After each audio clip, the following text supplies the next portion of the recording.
Welcome to this MOOC about framing, and thank you for joining us.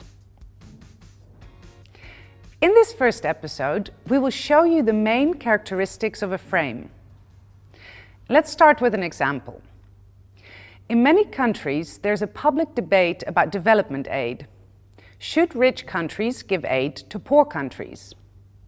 There are parties, usually on the right of the political spectrum, that are against giving development aid. They use a number of arguments, and their frame is, don't give a poor man fish, teach him how to fish. The first thing that strikes you about this message is that it is powerful and simple. Not simplistic, but simple. If a message is powerful and simple, we remember it. It is sticky.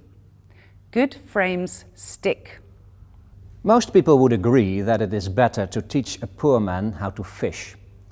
This brings us to the second characteristic of a good frame. A good frame has a high level of common sense. A good frame is one that you agree with intuitively. Take the following example. A politician could say that he is tough on crime.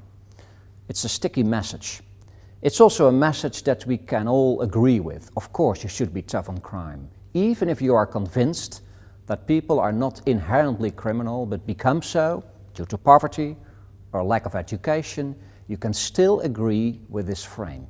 It's also close to impossible to argue the opposite view, namely that we should not be tough on crime. A good frame activates a train of thought. It is sticky, and people agree with it intuitively. So the next question is, who on earth still uses taxpayers' money to hand out fish to the poor?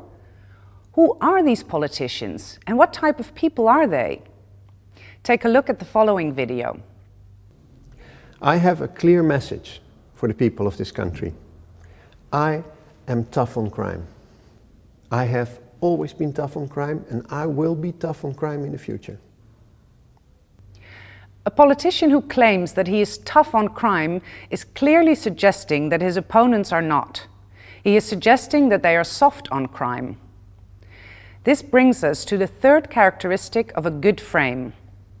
A good frame has a villain, someone who does not do what is intuitively right, who hands out fish, or who is not tough on crime.